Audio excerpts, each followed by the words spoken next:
அஸ்ஸலாமு அலைக்கும் வரஹ்மத்துல்லாஹி வபரகாத்துஹு. அன்பார்ந்த பீஸ் ஃபேமிலி அன்பிற்கு ஒரு அல்ஹம்துலில்லாஹ். அனைவருக்கும் இனிய தீபாவளி நல்வாழ்த்துக்கள். இந்த தீபாவளி திருநாளில் நான் உங்களிடத்தில் 3 விஷயங்கள் பேசுவதில் மிக்க மகிழ்ச்சி அடைகிறேன். என் வாழ்க்கையில் மிகப்பெரிய மாற்றத்தை உருவாக்கிய, என் வாழ்க்கையை மாற்றிய 3 விஷயங்கள்.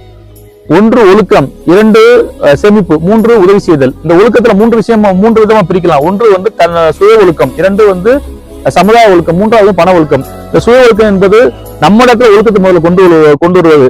இந்த ஒழுக்கத்துல எப்படின்னா, நம்ம சப்போஸ் தவறு செஞ்சோம் அப்படின்னா இந்த சுய ஒழுக்கத்துல நம்ம மனசு கஷ்டப்படும். அப்படின்னா தவறு செஞ்சு கண்டிப்பா நம்ம மனது உணர வைக்கும்.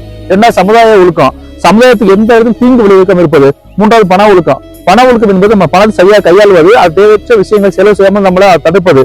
அதே பாத்தீங்க அப்படின்னா, நம்ம யாரும் கொடுத்த வாக்குறுதியை யாருக்காவது ஒரு டேட்ல பணம் கொடுக்கணும், நம்ம ஒரு டேட்டை பிக்ஸ் பண்ணிட்டோம்னா அதுல உண்மையா கரெக்டா நம்ம அந்த வாக்குறுதியை காப்பாற்றுவது. அடுத்தது பார்த்தோம் அப்படின்னா நமக்கு சேமிப்பு. நம்ம வாழ்க்கையில பெரிய பெரிய பணக்காரர்கள் லைஃப் லாங் பணக்காரர் இருப்பது கிடையாது. ஒரு சில விஷயங்களை பணக்காரர் இருப்பாங்க, கடைசியில ஏழ்மைக்கு தள்ளப்படுவாங்க. காரணம் என்ன?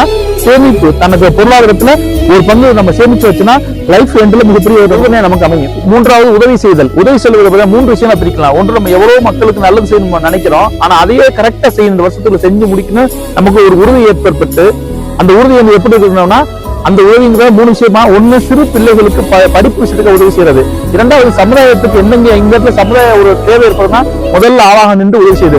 3வது வயது முதிர்ந்த அதாவது பிள்ளைகளை கைவிடப்பட்ட முதியோர்கள் இல்லத்தில் சென்று நம்மளால முடிந்த உதவிகளை செய்வது. இந்த சொன்ன 3 விஷயங்களை நம்ம கரெக்டா செஞ்சு வந்தோம் அப்படின்னா, இந்த ஒரு வருடத்துல அடுத்த தீபாவளிக்குள் பார்த்தோம் அப்படின்னா நம்ம வாழ்க்கை மிகப்பெரிய மாற்றங்கள் நிகழும். அந்த மாற்றங்கள் நிகழ நான் இறைவனை பிரார்த்திக்கிறேன். அஸ்ஸலாமு அலைக்கும் வரஹ்மத்துல்லாஹி வபரகாத்துஹு.